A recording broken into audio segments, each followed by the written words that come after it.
j'espère que vous avez bien profité du buffet. Et ce que je vous propose, c'est maintenant qu'on parle d'un objet. Un objet, j'ai envie de dire qu'on remarque plus tant il est présent chez les coureurs et les coureuses. Et je pense que vous l'avez, vous l'avez tous plus ou moins à vos poignets. C'est le capteur, c'est la data. Que ce soit les montres, les cardiofréquencemètres, le glucose en temps réel, ces outils, ils nous promettent souvent de mieux comprendre notre corps. Mais qu'est-ce qu'ils mesurent réellement? Et surtout, est-ce qu'ils nous aident vraiment à mieux nous connaître, ou est-ce qu'il nous éloigne parfois un peu de nos sensations? Eh bien, c'est ce qu'on va essayer de voir dans cette conférence. Et pour nous aider à parler de tout ça, j'ai le plaisir d'avoir 3 invités. Je vais appeler Jérôme Marie. Jérôme, vous pouvez l'applaudir. Jérôme, installe-toi, prends un micro. Alors, Jérôme, c'est le fondateur du média montecardio-gps.fr. Aujourd'hui, c'est l'un des meilleurs spécialistes des montres connectées et des capteurs d'effort. Meilleur spécialiste, je vais dire de France, mais presque d'Europe. Parce que tu fais un travail remarquable. Jérôme, c'est pas forcément le plus présent sur les réseaux sociaux. C'est pas vraiment le plus visible, mais en termes de contenu, t'es aujourd'hui un killer. Moi, je suis énormément ce que tu fais et je suis super content de t'avoir. Et voilà. Et c'est vrai que voilà. Donc, ça va, Jérôme? Est-ce que tu es content de venir parler de ta passion? Alors moi déjà j'étais content de venir ma passion, j'ai été content d'écouter les premières tables rondes, j'ai aussi trouvé ça intéressant. Moi, ça fait 10 ans que j'ai une montre à chaque poignet, alors sauf ce soir parce qu'il y en a une qui est dans la poche, vous n'avez pas le droit de la voir. Et puis voilà, du coup je partage ma passion, j'aime bien expliquer, donc j'ai un peu deux volets à ce que je fais. Il y a d'une part, j'aide les gens à choisir la bonne montre pour leur pratique sportive, leurs objectifs, et puis après l'autre part c'est expliquer tous ces nouveaux algorithmes, mais expliquer aussi les limites, ce à quoi il faut faire attention, comment on peut tricher avec sa montre. Voilà, moi je détiens le record du monde du marathon sur tapis, j'ai fait 1h56 et 31 secondes. Et c'est sur Strava, hein. Vous pouvez aller voir. Ah non, mon profil est privé sur Strava, mais j'ai fait une vidéo là-dessus. Donc je détiens le record du monde sur tapis. J'ai une petite technique, et je l'explique dans la vidéo, comment j'ai un peu triché, j'ai trompé le capteur de la montre pour arriver à ce chrono qui est sur Polarflow et sur Strava. Je ne sais pas si tu nous donneras le secret, si ça intéresse des gens, mais... C'est tout simple, vous prenez la montre. Alors sur tapis, votre montre, elle connaît votre longueur de foulée. Et chaque fois que vous faites un balancement de bras, elle compte 2 foulées. 1 pas, 2 pas, 3 pas, 4 pas, 5 pas. Et ensuite, elle multiplie ça par votre longueur de foulée. Donc vous pouvez agiter votre bras comme ça très vite. Vous n'arriverez pas à faire 1h56. En fait, la technique, c'est de prendre la montre par le bracelet et de faire ça pendant 1h56. Vous arrivez à 42,2 km. Vous regardez de temps en temps. Ah, j'y suis pas encore tout à fait. Hop, 42,2 et vous appuyez sur stop et ça fonctionne. T'as testé combien de montres? Là, je fais mon 187e test. Alors, c'est pas que des montres GPS. En fait, j'ai commencé initialement par des montres GPS. J'ai pas été très créatif. Lorsque j'ai créé mon blog, je l'ai appelé Montre Cardio GPS.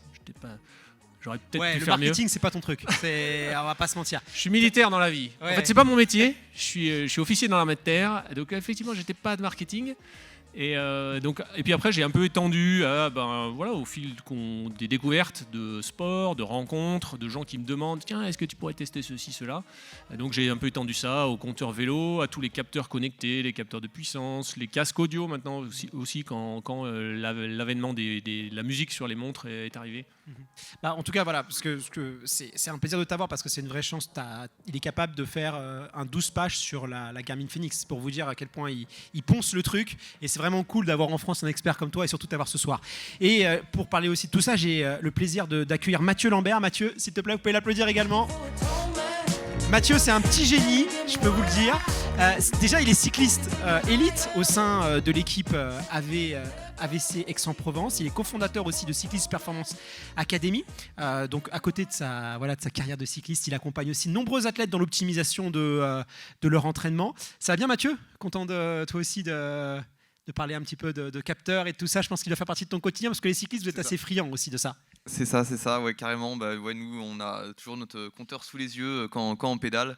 On regarde aussi le paysage, mais on est quand même très branché data, donc forcément avec cette casquette entraîneur Et cycliste aussi, bah ouais, c'est forcément un sujet qui m'intéresse. Alors, je ne l'ai pas précisé, mais tu es aussi créateur de contenu. On peut te retrouver sur les réseaux, sur YouTube, et tu apportes toujours un regard assez critique et souvent parfois même contre-intuitif sur l'usage de la data dans le sport. Et je suis sûr que ton expertise va être précieuse. Et aussi celui, tout seigneur, tout honneur. J'ai le plaisir d'accueillir Joseph Mestrallet. Voilà, on peut le réapplaudir. Voilà, je vais quand même le représenter, ingénieur passionné de mathématiques dans le sport de haut niveau. Il est aujourd'hui High Performance Manager au sein de NutriPure. Il accompagne des athlètes comme Ruth Croft, Peter Ingal, Tom Evans, voilà, pour ne citer que dans leur stratégie de performance fondée sur la data. Il va nous parler un petit peu justement de comment il travaille avec eux et voilà, comment se passe leur collaboration. Ça va toujours aussi bien, Joseph ? Ouais, très bien. Ah, un petit problème de... Oui, ça va bien. En fait, ce qui est vraiment cool quand c'est toi qui crée le contenu de la conférence et le programme, c'est que tu peux te faire aussi intervenir. Donc merci de m'écouter une deuxième fois. Et justement, on va parler un peu plus de mon métier, des athlètes que je coach. En tout cas, j'optimise la performance. Il y a de belles choses pour savoir et à découvrir un peu dans les coulisses. Alors, on va refaire une petite rétrospective, mais c'est vrai, avant les capteurs, avant les montres GPS, le sportif, il s'entraînait au ressenti, il s'entraînait sur le terrain, il avait son fameux carnet d'entraînement papier. Je suis sûr qu'il y a peut-être certains d'entre vous qui ont connu cette époque-là. Le seul indicateur fiable, celui qui faisait foi, c'était finalement le chrono, et on faisait confiance à ses jambes. Puis les montres GPS sont arrivées. Joseph, avant tout, j'aimerais qu'on ne l'a même pas défini, mais on aurait peut-être dû commencer par là. On parle tous de data ce soir, mais de quoi on parle exactement quand on dit data ? Est-ce que c'est des chiffres, des modèles, des corrélations ? En fait, en 2025, qu'est-ce que la data ? On aurait dû peut-être commencer par ça, effectivement. Mais voilà, on va en parler. Qu'est-ce que la data ? En fait, c'est tout ce qui est données chiffrées, bien sûr. Donc ça, c'est des choses qu'on reçoit avec tous nos capteurs. Mais en fait, ça va bien au-delà de ça. C'est tout ce qui est données subjectives. On en a parlé dans la conférence d'avant. C'est tout ce qui va être tous les tests. Comment est-ce que réagit un athlète, en fait, de cette manière-là. Et même, j'irais même plus loin. En fait, quand on parle de data dans le sport, mais c'est surtout la science dans le sport, c'est comment est-ce qu'on va répondre à une question de nutrition, en fait, grâce à des chiffres, donc effectivement grâce à la data. Donc c'est vraiment la connaissance terrain et la connaissance de la science qu'on amène à disposition des athlètes de haut niveau.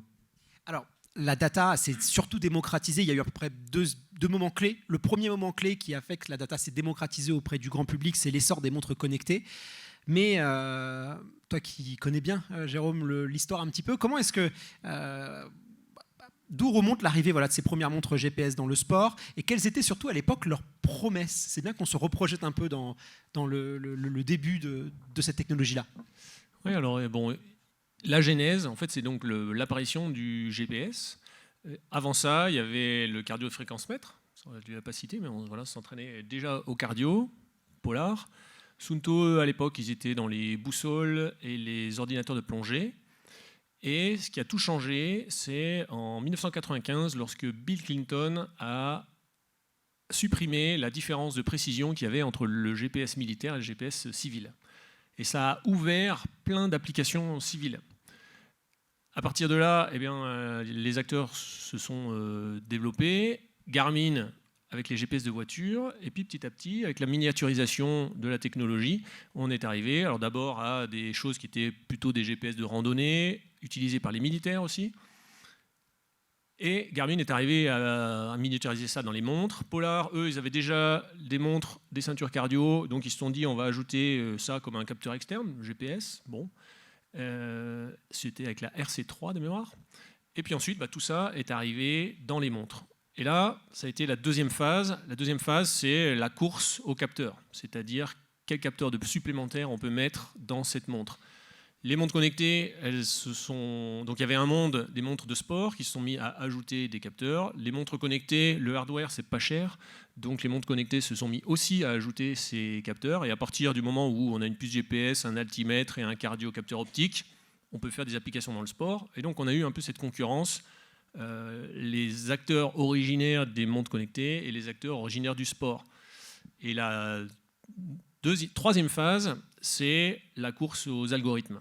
C'est maintenant qu'on a tous ces capteurs dans ces montres, quels algorithmes on fait pour tel groupe de sportifs, telle pratique sportive. Et maintenant, je ne sais pas si on arrive peut-être à une limite aux courses aux algorithmes, parce que, par exemple, Garmin est en avance là-dessus, mais leurs derniers algorithmes, c'est le score de montée et le score d'endurance. Leur formule n'est pas partagée, c'est un algorithme qui est propre à Garmin. On ne sait pas trop sur quoi c'est fondé et finalement, même à l'usage, les sportifs ont du mal à comprendre pourquoi après telle séance, mon score d'endurance baisse alors que j'ai fait 3 heures de... Bref, on est peut-être à une limite de ce point-là. Là, tu touches au cœur de la conférence d'aujourd'hui. On va évidemment revenir sur tout ça. Donc, tu le dis au début, les montres, elles chronomètrent. On a commencé un petit peu par la fréquence cardiaque. Et puis après, ça a été un peu la course à l'armement. Qui va avoir les meilleures données? Il y a aussi une question législative parce que tu as des dispositifs médicaux, tu vois aussi. Donc, certaines montres qui n'ont pas le droit, ils sont aussi limités par le législatif, en tout cas en France. Il y a toujours une idée reçue que le GPS militaire serait plus précis que celui des montres. Est-ce que c'est vrai ou c'est faux, ça? Non, je l'ai dit, c'est faux. Depuis 1995, c'est faux. Cela dit, en fait, ce qu'on demande aux montres GPS pour le sport, il faut concevoir que le GPS, ça n'a pas été conçu pour ça à la base. Le GPS, c'est des satellites qui sont à peu près à 20 000 km d'altitude, à 20 000 mètres d'altitude et qui avancent à 14 000 km/h. Et alors la dernière étude que j'avais trouvée sur le sujet, elle date d'il y a longtemps quand j'avais fait un article sur mon blog, disait que la précision intrinsèque du GPS, c'est 3,35 mètres. Donc si vous posez, en gros c'était ça, des chercheurs ont posé un récepteur là, ils ont laissé le truc bien se stabiliser, ils avaient une antenne pour recevoir le signal qui faisait 20 cm de diamètre, donc vous pouvez déjà imaginer que celle qui est dans votre montre, elle donne moins de gain que ça, et ils sont arrivés, donc précision du GPS, 3,35 mètres par seconde, et statistiquement, 95% du temps. Ça veut dire que 5% du temps, les erreurs, elles font plus que 3,35 mètres du temps. Et en fait, nous, quand on fait du trail, par exemple, on voudrait que la trace soit pile sur le chemin. Quand on fait de la course sur route, on voudrait voir si on était sur le trottoir de gauche, alors que la trace était sur le trottoir de droite.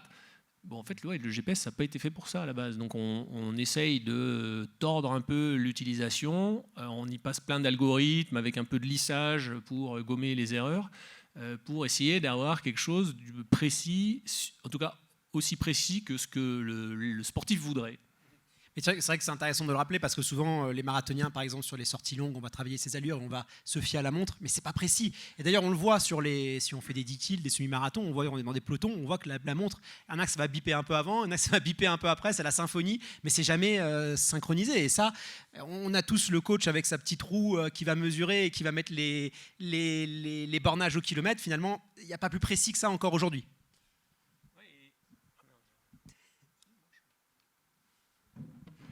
Et tu vois, un point là-dessus qui illustre très bien, c'est parce que c'est ce qu'on voit à l'écran. J'ai des fois des gens qui m'écrivent « Ah, j'avais telle montre, mais cette montre, elle ne me va pas parce qu'elle m'affiche l'allure arrondie à 5 centièmes. Moi, je veux un truc qui me dise que je cours à 4,43, je ne veux pas qu'elle me dise 4,45. » Et bien en fait, alors j'essaie de leur expliquer que la montre qui vous dit que vous courez à 4,43, en fait, après ce que je vous ai dit sur la mauvaise précision du GPS, cette montre-là, elle vous ment. Elle fait un lissage et elle vous dit que vous courez au centième près, mais en fait, vous ne courez pas à ce centième près-là. Et donc, la montre qui vous dit que vous courez à 4,45 au 1000, en fait, elle ne vous ment pas. Elle vous dit que vous courez à peu près à 4,45. Ça peut être un petit peu plus, ça peut être un petit peu moins. Et si vous passez à 4,50, elle vous donnera 4,50. Mais à 4,50, en fait, une seconde avant, vous étiez peut-être à 4,49, une seconde avant à 4,51. Mais en fait, ils ne prennent pas en compte du tout de facteurs d'erreur ou d'espace de confiance là-dedans. Donc pour en revenir avec toutes ces transitions, donc la montre, voilà, nous au début on a le chrono, on a un petit peu le cardio, ensuite elle multiplie les données, maintenant elle nous dit quelle séance faire, on part sur un run, on nous dit non, il faut aller faire 36 minutes à 7 au kilo, et donc on voit que ça développe énormément.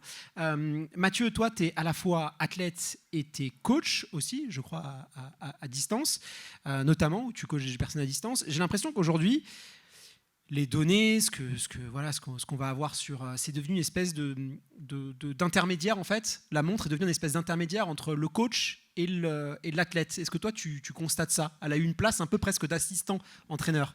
Ouais, carrément. Surtout le terme intermédiaire, moi je trouve ça s'y prête bien. Voilà, moi j'ai toujours connu ça du coup en tant qu'entraîneur, d'avoir ces données-là qui remontent toujours par des logiciels comme Nolio par exemple, voilà, qui vont du coup nous permettre, nous en tant qu'entraîneurs, de récupérer les données de ceux qu'on entraîne.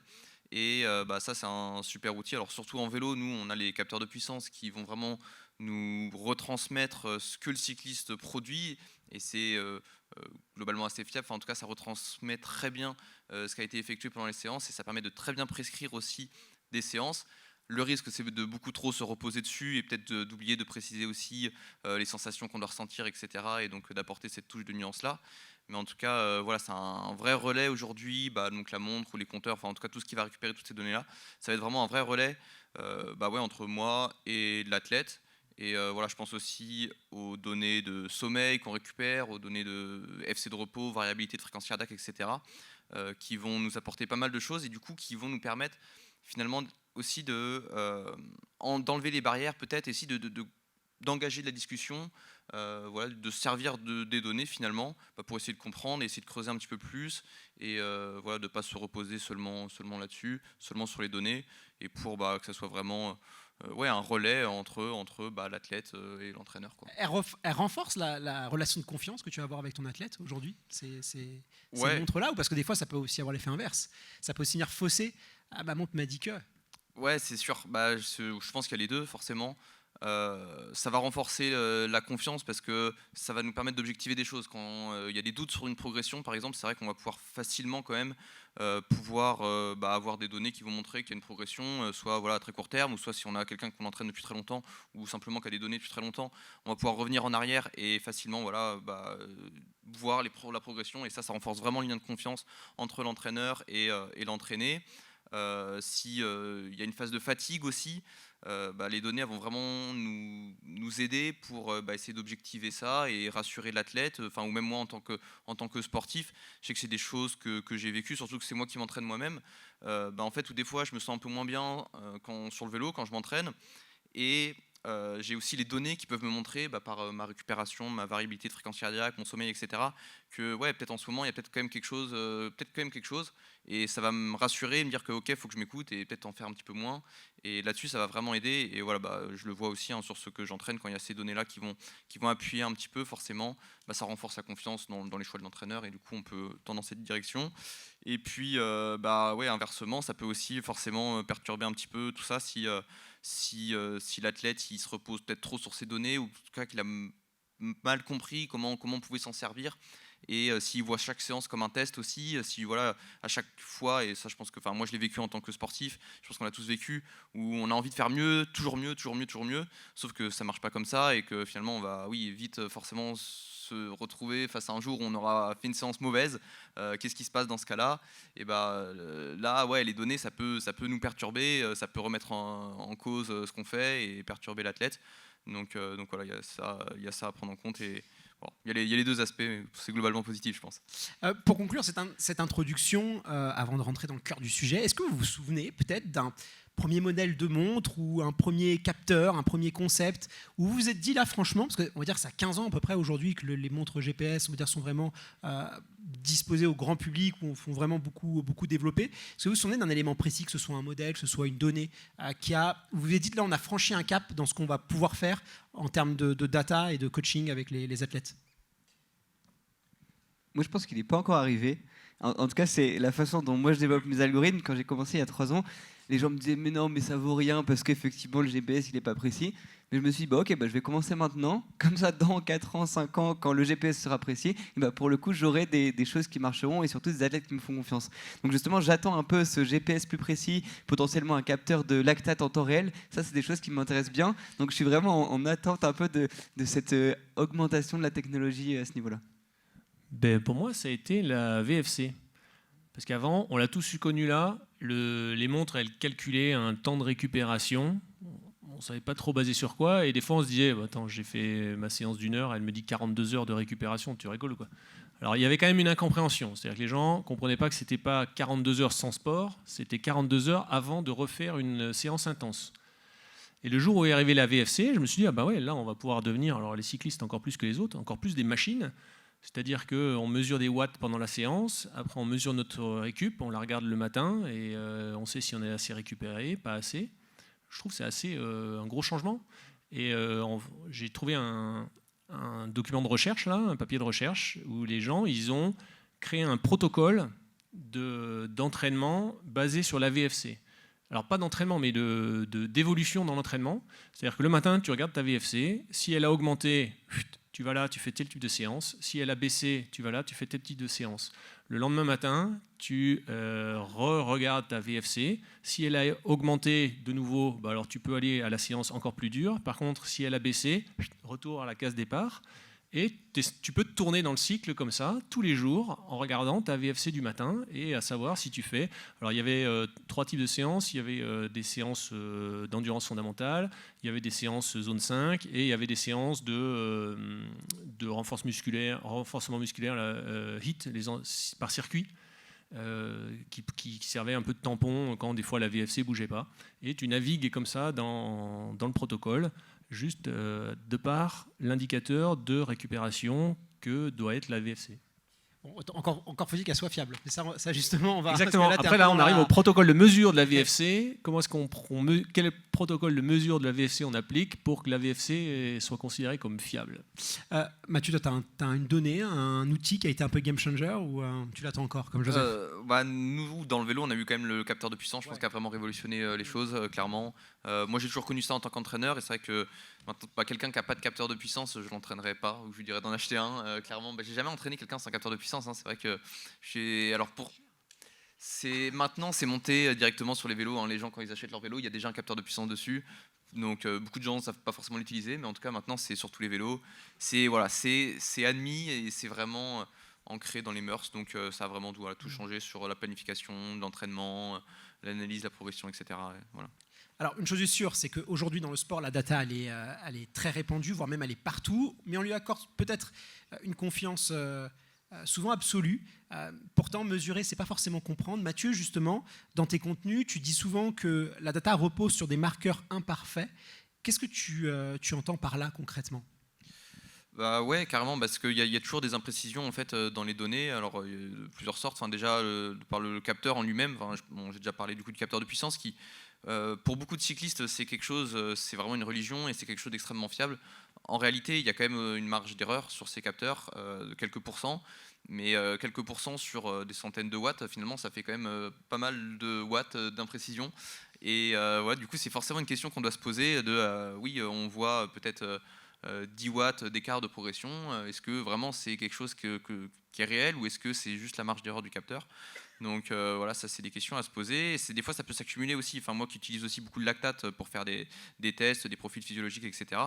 Forcément ça va aussi se cumuler à l'erreur de l'appareil de lactate qui va cumuler du coup à l'erreur du capteur de puissance, etc. Du coup il faut forcément se poser la question de oui, quand on voit quelque chose, à quel point on peut être certain de notre résultat. Est-ce que définir une progression est-ce qu'on peut être certain d'une progression de 10 watts près ? Je pense pas. En réalité il faut un petit peu plus de marge que ça. Donc voilà, il y a des erreurs partout. Des fois, c'est aussi des données qui sont incomplètes. Je pense au sommeil. On va avoir facilement la valeur quantitative du sommeil. Ok, on a dormi 8 heures, mais est-ce qu'on a vraiment bien récupéré, bien dormi pendant 8 heures ? Ça, toutes les marques, ils essayent un petit peu de trouver vraiment comment bien analyser ça, mais en réalité, c'est encore quand même complexe. Et il me semble pas que, à ma connaissance, il n'y a pas encore de mesures vraiment fiables dans nos montres de notre qualité de sommeil. Donc voilà, c'est imparfait parce que c'est incomplet, quoi. Est-ce que vous avez des exemples concrets justement sur ces capteurs ? Alors, pendant un moment, il y a 2-3 ans, pendant l'UTMB, on avait beaucoup vu des startups comme Super Sapiens, ce genre de choses, ou des gens qui arrivent avec un peu sur la culture startup. On va arriver, on a des nouvelles choses et on va réinventer la roue, et qui se sont avérés pas forcément pertinents. Est-ce que vous avez des exemples concrets justement ? On a aussi beaucoup parlé de la fréquence cardiaque au poignet, ce genre de choses. Des exemples un peu plus concrets. Est-ce que vous... Je pense que je peux te donner 2 exemples et justement des sources d'erreurs qui sont assez différentes. Donc, je vais prendre par exemple le Super Sapiens, qui est un capteur qui est censé mesurer justement le glucose dans le sang. Sauf qu'en fait, il y a 2 problèmes. Déjà, c'est que ça mesure le glucose dans le tissu interstitiel, donc déjà pas dans le sang. Donc déjà, on a un premier délai, ce qui est intéressant. Donc là où ça aurait dû nous donner des informations en temps réel, elles sont pas en temps réel que ça. Et surtout, c'est très lié en fait aux hormones même, parce qu'on s'est rendu compte dans le peloton cycliste, dès qu'il y avait quelqu'un qui chutait ou ça frottait un petit peu, coup de peur, peur et du coup forcément ça c'est très humain. Dès qu'on a peur, le corps il fait quoi? Il produit du sucre pour courir plus vite, pour s'échapper par rapport au mammouth. Donc forcément il va produire du sucre et le taux de sucre va justement à ce niveau-là va augmenter. Donc ça c'est le premier type d'erreur, c'est vraiment le capteur est mal calibré, etc. Et la deuxième erreur qu'on peut trouver, et ça on la retrouve tout le temps, c'est en fait l'humain n'est pas encore assez bon là-dedans, ou en tout cas il y a des biais qui viennent d'arriver. Donc je vous prends un exemple, c'est la Western State de Rushcroft, qui est une athlète qui la gagne en 2022, et du coup j'analyse toutes ces données pour lui faire son plan de course pour 2023 et 2024. Et du coup j'analyse beaucoup ça, je le mets dans ma machine, dans mon algorithme, et en fait mon algorithme me dit il faut absolument arrêter les Z-stations, donc les ravitaillements. Je lui dis, il y a peut-être quelque chose qui bloque là-dedans. Donc j'essaye d'aller creuser un petit peu et je vois que dans les capteurs, donc dans la data, la fréquence cardiaque à un des ravitaux avait énormément augmenté. Et du coup je me dis, mais comment est-ce que c'est passé? Je vais lui poser la question. Elle me dit, ah mais oui, mais je m'étais étouffé avec une banane à ce ravitaillement. Et du coup c'est un autre type d'erreur qu'on peut avoir avec la donnée qu'il faut absolument débiaiser. On parlait de débiaisage tout à l'heure. C'est hyper important en fait d'avoir cet œil très expert pour justement les athlètes, pour éviter de dire des bêtises. C'est une nouvelle entrée pour le ressenti d'un Eulure, ça. L'étouffement de banane. Mais du coup, c'est un puissant fond après. C'est-à-dire que tu dois toujours challenger les données, tu dois toujours avoir un regard hyper critique, de comprendre les tenants et les aboutissants. C'est aussi, ça doit être et c'est le gros problème du trickle-down, donc du ruissellement. C'est en fait, oui, moi je suis capable de faire ce travail, je passe des heures et des jours et des mois sur un athlète. Nolio, il ne va pas passer des heures sur ses 100 000 athlètes. Donc il est obligé justement d'avoir cette automatisation. Et donc c'est justement un des gros points de difficulté qu'il va devoir résoudre. Si on devait isoler une donnée aujourd'hui où les coureurs, que ce soit amateurs ou professionnels, accordent énormément d'importance et qui, selon vous, n'est pas si précise que ça, ce serait laquelle? Je ne sais pas si je pourrais isoler une donnée, mais moi je prendrais le problème dans l'ensemble. Aujourd'hui, les sportifs amateurs sont très friands de données. Et je pense particulièrement les gens qui ne sont pas accompagnés par un coach. Parce que quand on a un coach, on n'a pas forcément besoin de se préoccuper beaucoup de ces données. En fait, on suit ce que dit le coach. Par contre, quand on veut s'entraîner soi-même pour un Ironman ou je ne sais pas quoi, on peut essayer de faire ça tout seul. On a tendance à vouloir beaucoup de données pour essayer justement de tout contrôler. Et en fait, il y a des gens, je leur dis, mais pourquoi tu as besoin de ça? Pourquoi tu as besoin de regarder ton temps de contact au sol? Qu'est-ce que ça t'a apporté concrètement dans ton entraînement, l'oscillation verticale?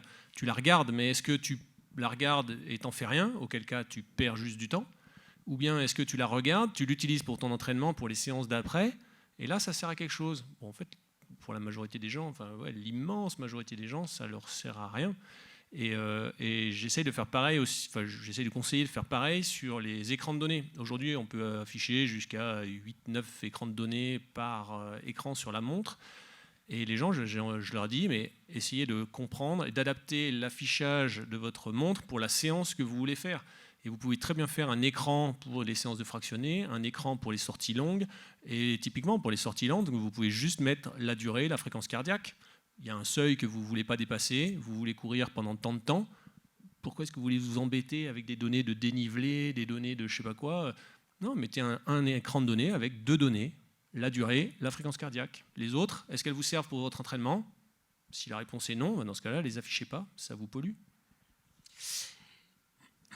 Tu parlais tout à l'heure justement de cas un peu particuliers, mais on en vient un peu à la variabilité individuelle, la biologie, l'environnement, l'état émotionnel. Un Mathieu Blanchard qui arrive sur la ligne de départ d'un UTMB, qui est attendu par toute la presse, tous les coureurs qui ont un avis sur sa performance. Comment est-ce que tu fais justement pour évaluer ça? C'est la partie très individuelle des gens et l'impact que ça va avoir, plus que le capteur en lui-même finalement. C'est une très bonne question et c'est vraiment un des points sur lesquels on planche et on a vraiment de mal. En fait, toute la partie aussi mentale, de temps en temps sur une course, ça peut être 22, 21, 20,5% justement de la perf. Donc on a beau optimiser tout, aller gagner 1% sur les nutritions, on a beau aller gagner 2% sur l'aéro, etc. Mais en fait, si tu as 20% derrière qui bug à cause du mental, ça va être compliqué, vraiment compliqué. Donc pour le coup, c'est un des gros projets là, de 2025-2026, c'est d'objectiver cette partie de fatigue mentale, cette partie un peu d'individualité. Et pour le coup, c'est un des gros biais de la data actuellement, c'est qu'on ne peut pas tout couvrir.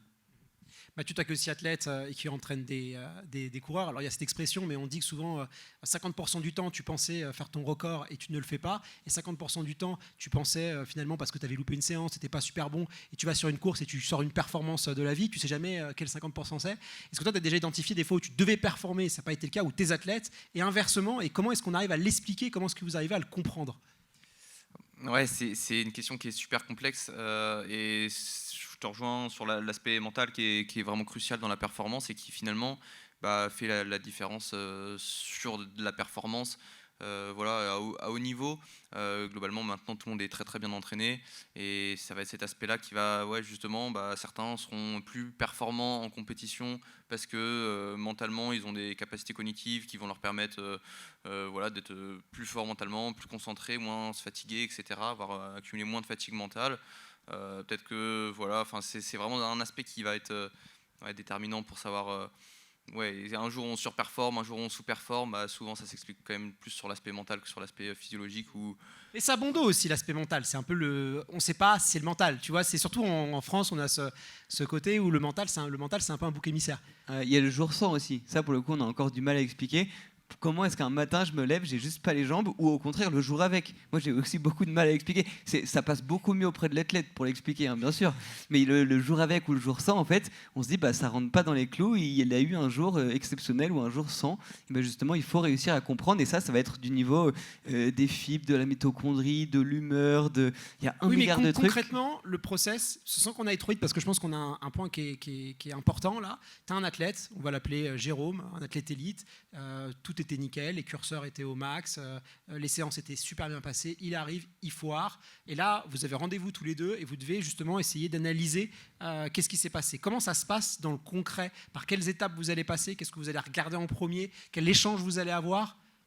Déjà, heureusement que ça existe, parce que ça veut dire qu'on est tous humains, et si le sport était juste appuyer sur des boutons et régler un athlète à la microseconde, ce serait beaucoup moins amusant. Donc heureusement qu'il y a des choses comme ça qui avancent. Et après, en vrai, c'est sûr et certain que dans les données, je réussirai à trouver un truc qui a bugué, peut-être, je sais pas, un déséquilibre de la foulée, peut-être la fréquence cardiaque qui a trop augmenté. Enfin, il y a 1 milliard de trucs, et c'est sûr qu'on réussira à trouver peut-être la constante physiologique qui est capable d'expliquer justement ce jour sans, mais sans avoir réussi à le prédire avant.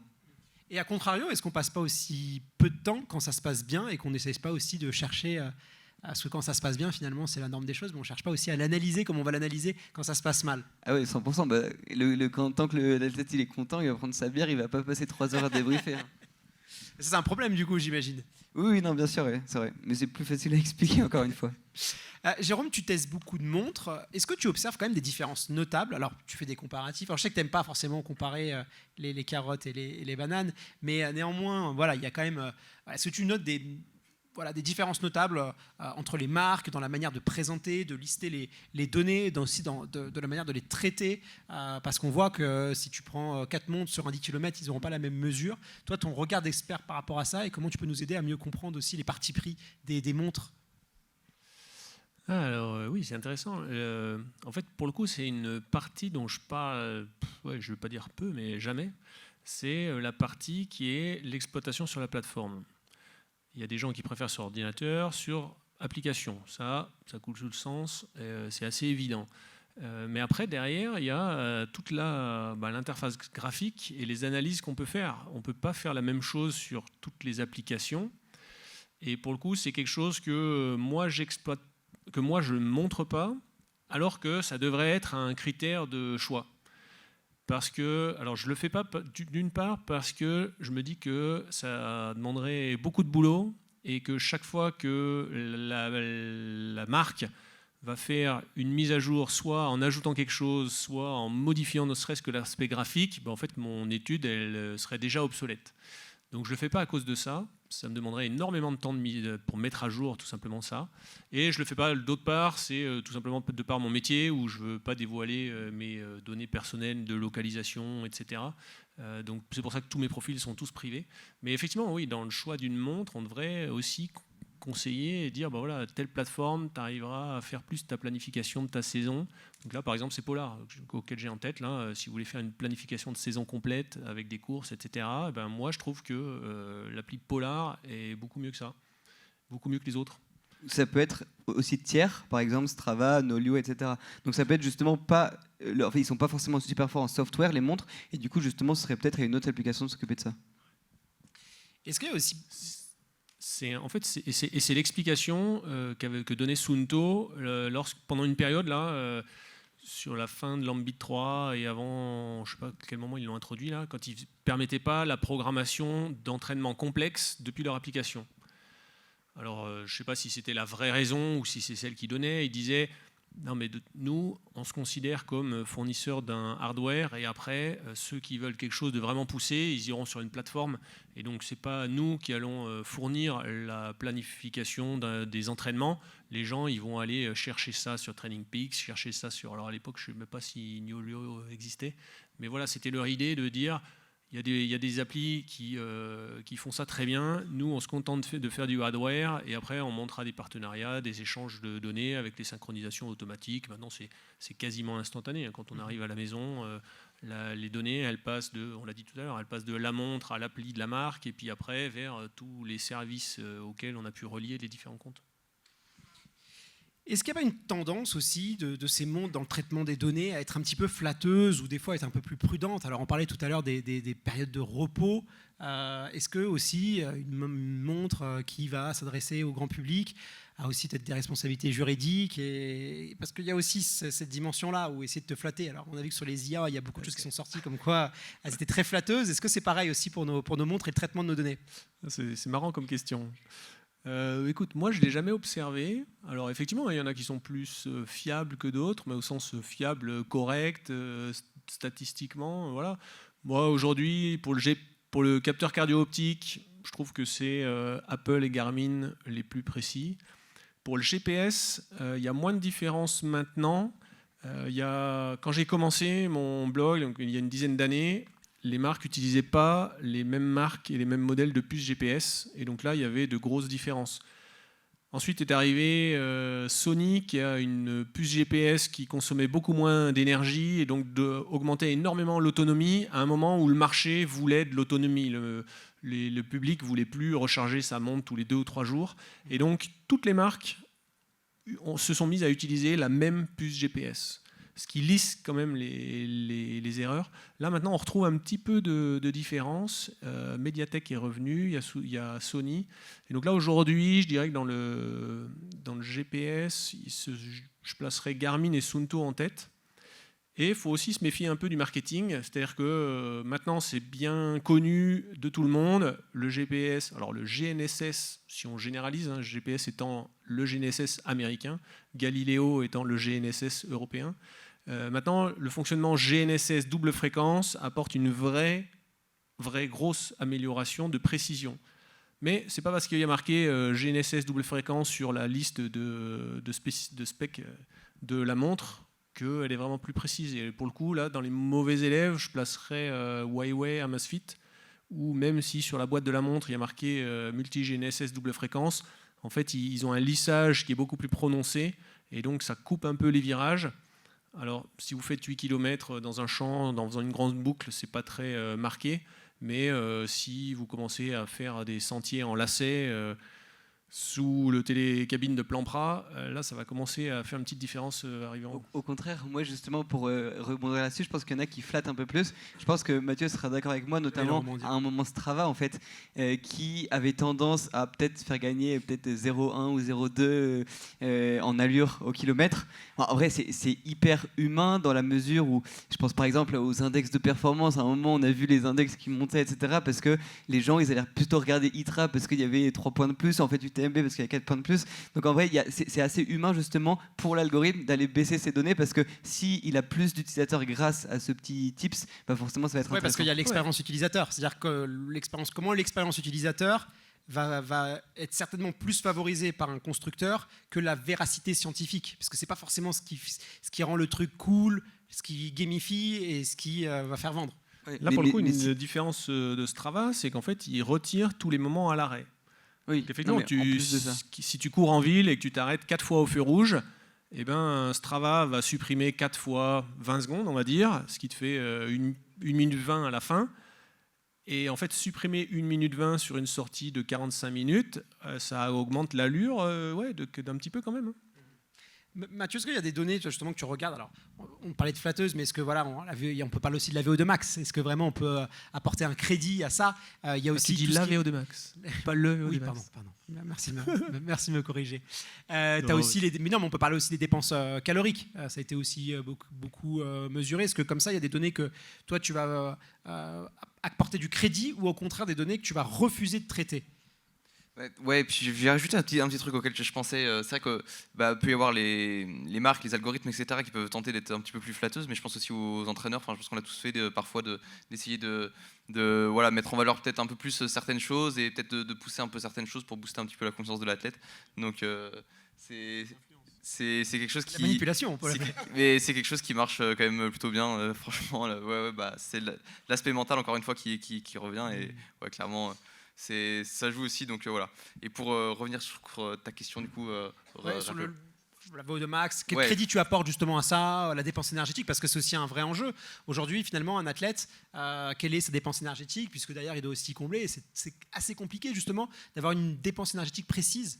Ouais, c'est super compliqué. Moi, là-dessus, je trouve qu'il y a beaucoup de limites. Je trouve que c'est intéressant pour donner des grandes tendances et des idées. Mais pareil, derrière, sur l'application pratique de qu'est-ce qu'on en fait, est-ce qu'on essaye de combler ça extrêmement précisément, sachant que déjà de base, estimer une dépense énergétique, c'est rempli de biais parce qu'on a tous un rendement différent. Donc, on va tous, pour un même effort, finalement, pas avoir la même dépense énergétique. On est tous plus ou moins efficaces. Donc, déjà, ça, c'est une première limite. Donc, déjà, on a une imprécision, généralement, je dirais, de plus ou moins peut-être 200, 500 calories, c'est énorme. Et derrière, sur chaque produit qu'on consomme, il y a aussi une petite marge d'erreur. Donc ça veut dire qu'il y a ça qui s'ajoute. Donc je sais pas si sur une boîte, j'en sais rien de qu'est-ce qu'on mange, mais il y a toujours cette petite marge d'erreur en plus là à prendre en compte. Donc il y a beaucoup de marge d'erreur partout. Au final, je pense que ça vaut pas le coup d'essayer de combler ça extrêmement précisément, mais ça donne quand même des grandes tendances. Quand on se dépense beaucoup, oui, on doit combler un petit peu plus, mais après, on peut le savoir assez intuitivement, quoi. Joseph, quand même, j'imagine que toi, tu dois prendre en compte tout ça parce que tu cherches à être le plus précis, surtout quand tu calcules des temps de passage ou des allures, tu ne peux pas forcément te permettre d'avoir ces marges d'erreur ou en tout cas les accepter aussi simplement. Comment tu fais justement face à ces marges d'erreur de certains capteurs, de certaines données que tu vas récolter? Comment est-ce que tu fais? Qu'est-ce que tu fais? Tu filtres, tu compenses, parfois tu ignores, tu réajustes. Quel est le process dans ces cas-là? Oui, il y a un vrai travail de pré-processing de la data en fait, mais pareil, c'est un temps que tu peux te permettre de faire que parce que c'est 5 ou 6 athlètes au monde. Mais effectivement, en fait, on est obligé d'être super vigilant pour ce genre de choses, d'essayer de comprendre, d'essayer aussi de débiaiser. On parlait des capteurs de puissance, mais en fait, de temps en temps, s'ils ont fait une saison au chaud ou au froid, en fait, on remarque qu'il y a un drift de la performance, donc il faut toujours les réétalonner. Il faut avoir des ceintures de fréquence cardiaque. Il y a Mathieu qui disait qu'il n'entraînait pas les gens qui n'avaient pas de capteur de puissance. Je n'entraîne pas les gens qui n'ont pas de montre à la chest, donc à la poitrine. Donc c'est vraiment hyper important d'avoir ça et je me bats pour que les athlètes portent des capteurs de bonne qualité, surtout qui respectent les protocoles que je lui donne. Et ça, c'est important. Et en fait, j'ai vraiment choisi mes athlètes parce qu'ils étaient très... dedicated là-dessus et parce que justement ils se fiaient à ça, ils répondaient à toutes mes questions, ils faisaient tous les protocoles que je faisais. Donc en fait c'est fondamental que l'athlète soit aussi partant là-dessus parce que c'est tellement chiant de bosser avec moi que en fait il faut justement en voir l'intérêt et savoir que ça va lui apporter quelque chose à ce côté-là. Justement, est-ce que tu penses que les athlètes sont suffisamment assez formés aux data, Non. Voilà. Est-ce que ça... Non, c'est complètement non. En vrai, on parlait potentiellement là des différentes personnalités. Les Français, c'est sûr et certain, qui sont à des années-lumière. Je parle même pas du sportif amateur, mais vraiment dans la compréhension, dans le fait de pouvoir justement faire ce genre de capteur, de se faire de ce protocole, même dans le fait aussi de mettre de l'argent pour avoir ce genre de service. En vrai, je suis désolé pour l'INSEP, etc. Mais c'est vrai qu'on a un train de retard et heureusement qu'il y a le SDH qui se bat pour qu'on ait ce genre de choses. Mais c'est sûr et certain que les athlètes sont pas formés, les coachs sont pas formés, ils ressentent pas ce besoin d'être super précis. Donc on a vraiment peut-être 10 personnes au monde qui sont capables justement de ressentir ce petit besoin et de mettre les choses en place. Comment tu l'expliques justement que culturellement, je vais englober l'Europe. Je ne sais pas si tu as peut-être des contre-exemples, parce qu'on dit les Français, mais je n'ai pas envie de faire du French bashing. Mais concrètement, pourquoi les Européens sont aujourd'hui, parce que c'est vrai qu'on parlait tout à l'heure que tu accompagnes Rootcroft, Tom Evans, donc on voit que c'est quand même surtout des pays nord-américains, anglo-saxons, canadiens, australiens. Pourquoi les Européens, selon toi, sont quand même encore pas à l'aise avec cette idée de la data et encore plus dans le trail? Je pense que c'est les Français, d'une certaine manière. Je suis le plus patriote du monde, et pour le coup, en vrai, c'est quand même la réalité. Je sais pas, c'est peut-être cet esprit un peu latin, mais pour le coup, les anglo-saxons, notamment l'Angleterre, c'est presque en Europe, hein. Mais c'est vraiment un peu la même culture continentale, et pourtant on a vraiment cette différence. Pourtant Descartes était français, et pourtant on n'arrive pas à être cartésien. C'est une problématique de culture. On a aussi d'autres armes pour nous. On a le fait d'être au panache, le fait d'avoir beaucoup d'envie, etc. Et on arrive à être bon avec ce panache. Donc si on réussit à lier les deux, je pense qu'on pourrait être vraiment super efficace. Ouais. On a aussi, alors tu parles de Descartes, alors on peut citer Nietzsche, mais il y a aussi ce côté aussi que la souffrance est d'aller au-delà de ses capacités, au-delà de soi-même. C'est aussi le chemin direct vers la victoire. Je suis pas d'accord. Non, vraiment. C'était provocateur ma question. Non, justement, au contraire, le travail d'un sportif de haut niveau aujourd'hui, c'est pas d'en faire plus. Ils s'entraînent tous. On peut demander à Aurélien. Ils s'entraînent tous super bien, ils dorment super bien, ils mangent super bien, ils font tout super bien. En fait, c'est justement d'en faire moins et de le faire de manière plus calibrée. Et en fait, on a souvent l'image de cet athlète de haut niveau qui se fait des millions de kilomètres, qui est un malade de l'entraînement. Pas du tout. C'est le plus intelligent et le plus calibré, encore une fois. Justement. Aujourd'hui, il y a une composante, c'est les réseaux, et je pense notamment à Strava, où on affiche un peu ses kilomètres, on affiche ses distances. On voit aussi, notamment sur route, sur le marathon, où on essaye toujours d'aller, tu vois, d'être celui qui va avoir la semaine, ou les challenges, une challenge 300 km. Je parle des athlètes de haut niveau, ça c'est surprenant, mais comme quoi ils sont aussi un peu débiles que le tout venant. Est-ce que vous constatez, vous aussi, qu'il y a un peu cette course à avoir les courbes toujours plus haut? Je pense notamment à toi dans le vélo, où vous êtes un petit peu en avance sur ça par rapport aux coureurs. Ouais, carrément. Mais du coup, il y a aussi la tendance inverse, hein, je le vois aussi, où beaucoup ne partagent plus toutes leurs données sur Strava, etc. Essaient de se détacher un petit peu de ça. Et ouais, je pense qu'il y en a qui prennent conscience que ça peut avoir un impact quand même négatif sur leur performance, quoi. Alors, jusqu'ici, on a parlé de promesses, de limites, de fiabilité, mais il y a une question quand même qui reste essentielle, et c'est ce qu'on va aborder. Ce que je vous propose d'aborder, c'est qu'est-ce qu'on fait justement de toutes ces données. J'aimerais qu'on revienne un peu justement à la relation que tu vas avoir avec les athlètes de haut niveau. Alors, tu nous disais, mais concrètement, comment ça se passe? Alors, tu as certaines exigences, tu me disais, voilà, il faut qu'ils aient des capteurs, mais comment est-ce que ça se passe quand un athlète te contacte ou que toi, tu contactes un athlète? Concrètement, par quelle étape vous allez passer? Comment vont se dérouler vos entretiens? Je ne sais pas comment tu le dis, mais est-ce que tu peux nous expliquer un peu ton process que tu as mis en place avec ces athlètes pour que ce soit plus concret pour nous tous? Oui, bien sûr. Alors, il y a 6 athlètes, donc c'est pas beaucoup, c'est vraiment un peu du sur-mesure. J'ai expliqué justement à Tony et Bastien il y a 1 minute. D'abord, c'est ma philosophie, c'est pas moi qui vais contacter l'athlète, il faut que ce soit l'athlète qui me contacte, parce que justement, encore une fois, c'est tellement difficile d'avoir cette vision data que je veux que la volonté vienne de lui, parce que ça montre en fait son intérêt. Et souvent même, j'ai tendance à dire oh non, je suis trop occupé, et j'attends en fait qu'il vienne une deuxième fois pour vérifier en fait qu'il est occupé, enfin qu'il est vraiment intéressé par ça, et qu'il va faire tous les protocoles, et qu'il va m'envoyer 40 lignes de réponse à chaque question que je lui pose, etc. Donc déjà, il y a vraiment cette motivation intrinsèque que je demande vraiment de la part de l'athlète. Un exemple tout bête, mais j'étais fasciné par Tom Evans, qui est un athlète exceptionnel, qui était très data, très statistique, etc. Mais je me suis dit, j'attends, je ne contacte pas, j'attends potentiellement qu'il vienne, etc. Et 3 jours après l'UTMB 2024, je reçois un appel. Bonjour, c'est Tom Evans, on se connaît pas, mais il faudrait peut-être qu'on travaille ensemble. Et en fait, c'est justement de réussir à créer cette FOMO pour qu'en fait l'athlète justement le veuille. Et pour le coup, je suis 100% sûr qu'il va porter les capteurs. On parlait de la montre connectée. Donc c'est un que vous connaissez tous, peut-être la fréquence cardiaque. Nous, on a plus d'une vingtaine en fait, de capteurs avec une 50aine de champs de données. C'est très précis et c'est vraiment un peu la Formule 1 du trail. Ça qui est hyper intéressant, ça va être la salinité de la fréquence de la transpiration, pardon. Ça va être la raideur tendineuse, ça va être tous les segments, ça va être le poids, la masse graisseuse, ça va être ce qu'il exhale en termes de CO2 et d'O2 pendant différents tests, pendant différentes durées, à différentes altitudes. Donc c'est ça que je réussis à récupérer et je lui construis en fait un modèle sur mesure. Ok, tu as des composantes externes. Comment ça se passe la relation avec l'entraîneur? comment ça se passe, la relation avec l'entourage, comment est-ce qu'ils te perçoivent, est-ce que s'ils prennent ça plutôt de manière bienveillante, plutôt de se dire oulala, qu'est-ce qu'il il va juste apporter de la charge mentale en plus à mes athlètes. Voilà, est-ce que tu as des exemples concrets à nous partager? C'est très très important justement cette relation coach-athlète. On parlait tout à l'heure, est-ce que la data est un intermédiaire entre le coach et l'athlète? Moi, je bannis ce mot. C'est une aide, mais ça peut jamais être l'intermédiaire parce que ce qui est important, c'est la relation humaine. Et justement, peut-être que Mathieu me corrigera là-dessus sur la relation avec le coach, mais ça dépend en fait un peu des athlètes. Entre elles, je trouve qu'on a cette chance d'avoir des athlètes qui soient très intelligents parce qu'en fait, comme on n'a pas de métriques, on est obligé de connaître son corps, l'entraînement, etc. pour réussir à progresser.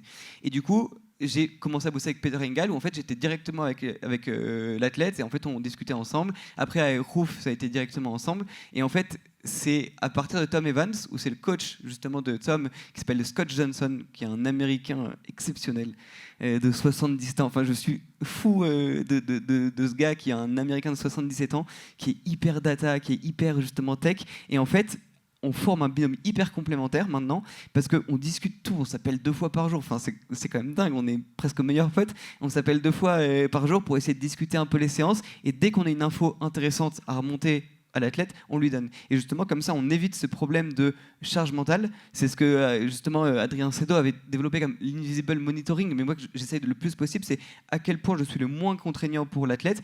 En fait, je ne dois même pas exister pour lui. Bon, forcément, il le sait parce que je lui demande beaucoup de data, mais comment est-ce que je peux être le plus invisible en fait, pour l'athlète? Et c'est comme ça, je pense, la meilleure façon d'apporter la performance à l'athlète. Alors, tu parlais du rapport culturel, notamment avec les Européens versus les Nord-Américains, les Anglo-Saxons de manière générale. Mathieu, est-ce qu'il y a aussi une différence générationnelle? Parce que je ne sais pas quel âge tu as, mais je crois que tu es plutôt issu de la Gen Z par rapport à, tu vois, aux millennials, voilà, où beaucoup aussi appartient, voire même, je ne vais pas dire boomer, parce que je ne veux pas te vexer. Mais voilà, j'ai l'impression que nous, c'est vrai qu'on a une génération, que ça se voit au travail, où on était très investis, on avait un sens du sacrifice qui était beaucoup plus profond. Mais j'ai l'impression que peut-être les athlètes les plus jeunes que tu vois, il y a eu un changement aussi de culture par rapport à ça. Est-ce que toi, tu le constates ou voilà, vous êtes, je ne sais pas dire, mais c'est le bon sportif évite tout effort inutile et vous êtes plus dans cette culture-là que toujours plus, il faut, tu vois, go hard, go home, tu vois, toute cette culture-là un peu... je peux dire toxique, mais qui a fait quand même beaucoup parler. Cette nouvelle génération, je crois que vous sortez un peu de ces clichés-là. Ouais, carrément. Je pense aussi avec voilà, tout ce qu'on voit maintenant sur les réseaux, c'est vrai que c'est aussi partagé hein, ces idées-là. Voilà, il y a les connaissances en plus sur la nutrition, etc. Enfin, ouais, moi du coup j'entraîne principalement des jeunes. C'est ce qui me plaît le plus, voilà, d'essayer de les aider à progresser, à atteindre le niveau professionnel notamment. Et du coup ils sont très investis, mais en même temps je trouve qu'ils ont une capacité de détachement qui est quand même vraiment intéressante et qui est nécessaire parce que sinon, surtout que la plupart en fait ils font que du sport, ils font que du vélo. Donc évidemment s'ils passaient leur journée à analyser tous leurs entraînements, tout ça, je pense que ça marcherait pas. Au bout d'un moment, ils deviendraient fous. Donc ils ont cette capacité-là de se détacher et qui les aide vraiment à performer, à récupérer, parce que c'est aussi une part de la récupération, l'aspect mental. On en revient, mais voilà, pour ça, il faut réussir à se détacher de la performance, quoi. Et comment on l'explique ça? Enfin, je rentre un petit peu dans plus de sociologie, mais c'est vrai que c'est hyper important dans la gestion des corps. Mais comment on explique que, et on le voit même au travail, voilà, ces jeunes qui partent à 17h et puis ils éteignent leur téléphone, ils sont plus joignables. Et c'est vrai que ça surprend les générations d'avant parce qu'on est toujours connectés. Et un peu pareil pour le sport où finalement ils arrivent à se dire voilà, c'est le week-end. Voilà, nous, moi dans ma génération, je partais en vacances, il fallait que j'aille voir où est-ce qu'il y avait les pistes d'entraînement, fallait que si j'avais l'avion à 7h, il fallait que j'aille m'entraîner à 5h du mat. Et cette nouvelle génération, elle a cette bienveillance envers elle-même. Comment vous l'expliquez? Est-ce que vous vous êtes appris de nos erreurs ou... Ouais, je sais pas comment l'expliquer, mais ouais, je pense que c'est quand même globalement une bonne chose. Généralement, justement, Joseph, quand tu analyses, que tu regardes un peu les charges d'entraînement, les volumes, est-ce que tu vas plutôt charger ou tu vas plutôt décharger un athlète? Ça, c'est intéressant de savoir. Sur la charge qu'il doit faire? Oui, pas forcément sur ce que tu vas, parce que je sais que tu n'es pas entraîneur, mais est-ce que tu constates des charges plutôt excessives ou plutôt, est-ce que c'est plutôt l'idée d'aller décharger ou de recharger? Plutôt décharger. Moi, ce que je fais avec Scott, en fait, c'est que j'analyse, je rentre dans mes modèles toutes les données. Donc lui, il fait son entraîneur, c'est vraiment le brain, le cerveau en fait de l'opération. Et moi, en fait, je viens juste lui mettre des petits points orange ou des points rouges quand je vois justement que ça dépasse certaines choses en termes de charge externe, en termes de charge interne aussi. Et en fait, pour le coup, je suis plus à essayer de voir dès qu'il y a un souci ou un drift de data, etc. Et typiquement, il y a Tom qui s'est légèrement blessé à la jambe il y a 2 mois de ça. Et du coup, en fait, ce que j'ai fait, c'est que je lui ai dit, OK, bah maintenant, sur les 5 dernières années, tu vas me dire exactement à quel jour tu avais une petite pointe sur le même muscle pour essayer de comprendre, en fait, avec les entraînements qu'on a aussi en base de données, comment est-ce qu'on était arrivé justement à ce genre de choses et comment est-ce qu'on pourra l'éviter dans le futur. Donc c'est comme ça que j'essaie de travailler. Donc moi, c'est plus justement essayer d'en faire moins, le plus paresseux possible, entre guillemets. Il n'y a pas un côté aussi des fois intrusif, jusqu'où tu rentres dans la vie intime, la récupération, bon, je ne sais pas si tu vois où je veux en venir, mais est-ce que vraiment tu mesures tout et est-ce qu'il n'y a pas aussi un côté intrusif dans ce que tu fais? Il y a Tom qui m'avait fait la blague, il m'avait dit t'inquiète, j'ai un Strava pour toutes les activités sportives et j'ai un autre Strava pour le reste, t'inquiète. Mais non, mais effectivement, et pour le coup, alors là, mais pour moi, c'est aucun trade-off sur la performance et du coup, je veux tout savoir, tout comprendre. Et un truc qui est tout bête, mais du coup, je connais vraiment son état de fatigue, ses ressentis, s'il y a son chien qui meurt, un truc qui est tout bête, mais ça peut peut-être choquer certaines personnes. Pour Rouf, je connais exactement son cycle menstruel, mais au jour près, tu vois. Et ça, en fait, c'est fondamental d'avoir ça, parce qu'on peut pareil avoir peut-être 18% de différence en fonction de son cycle menstruel, donc c'est fondamental d'avoir ça. Et les athlètes, ils sont tellement à fond dans la perf qu'ils se disent, mais Joseph, je lui donne tout. Et ça, c'est vraiment, vraiment précieux. Alors, tout à l'heure, on parlait des données sur lesquelles il fallait se méfier un petit peu. Et à contrario, est-ce qu'il y a des données qui sont concrètement utiles? Tu parlais tout à l'heure du lactate, où tu rêvais de voir un peu voilà, mais pour vous, un peu les best-sellers, que ce soit en termes de fréquence cardiaque, RPE, GPS, estimation de VO2 max, est-ce qu'il y a vraiment des outils pour vous qui sont essentiels et surtout comment vous les exploitez concrètement dans vos travaux? Je sais pas qui veut répondre. Mathieu, tu veux répondre? Ouais, bah les essentiels, bon, j'en ai déjà beaucoup parlé, bon, c'est le capteur de puissance pour nous, forcément. Après, oui, déjà rien que les données de base, finalement, le volume d'entraînement. Moi, c'est vrai que je m'accorde peu d'importance aux mesures de charge qui vont être calculées avec les algorithmes, etc. Voilà, je dirais que je connais assez bien ceux que j'entraîne, on parle beaucoup, on échange beaucoup, et finalement, en fait, avec les données de base, déjà, on arrive très bien à jauger de qu'est-ce qui se passe, comment ajuster la charge, etc. Donc voilà, principalement le volume d'entraînement, la puissance, fréquence cardiaque. Pour moi, c'est pareil. C'est vrai qu'au début, justement, moi, quand j'ai découvert le capteur de puissance, je jurais que par ça et je portais plus de ceinture de fréquence cardiaque. Et forcément, j'y suis revenu parce que oui, je me suis rendu compte que c'était quand même un indicateur qui était complémentaire et que en ayant déjà en fait ces 3 données-là, je dirais volume d'entraînement, capteur de puissance, fréquence cardiaque, pas mal. Ouais. Moi, j'aurais tendance à dire des capteurs qui existent déjà, mais qui ne sont pas encore miniaturisés, ou en tout cas qu'on peut emporter en temps réel. Donc, on a dit le capteur de lactate en temps réel, ce serait exceptionnel. Ça permettrait justement d'avoir beaucoup plus de points de données, mais potentiellement aussi en vélo, notamment sur l'aéro, on fait pas mal de tests en soufflerie. En fait, c'est bien, ou de tests sur tapis, par exemple. Sauf qu'en fait, c'est très décorrélé de la réalité. Et du coup, j'aimerais bien justement les embarquer, potentiellement un capteur aéro sur le vélo. Il y a certaines startups comme Body Rocket qui font ça, ou même potentiellement d'avoir des tapis un peu plus immersifs pour se permettre, en fait, je sais pas, de créer un sol un peu meuble ou un peu technique sur un tapis de course, ce genre de choses. Ça, c'est vraiment en fait pour coller à la réalité du terrain, parce qu'en fait, les tests qu'on fait sont pas encore suffisamment précis et spécifiques. Qu'est-ce qui bloque aujourd'hui un capteur de lactate? Parce que c'est des technologies qui sont quand même assez vieilles. Ça fait très longtemps qu'on mesure. Qu'est-ce qui manque aujourd'hui pour qu'on puisse... Il n'y a peut-être pas assez de sang dans les... Ça, c'est Mathieu, le grand spécialiste. Ouais, pour l'avoir en capteur en continu, c'est ce que tu voulais dire? Ouais, exactement. Ouais. Bah c'est un énorme challenge. Voilà, je suis pas sûr que ça arrive encore tout de suite. Je sais qu'il y a quand même beaucoup de monde qui travaille dessus, mais voilà, sur les articles que j'ai pu lire, c'est vrai qu'il y a déjà, en fait, on mesure presque même pas la même chose en fait. Finalement, si on a été habitué à travailler avec le lactate, la lactatémie, la mesure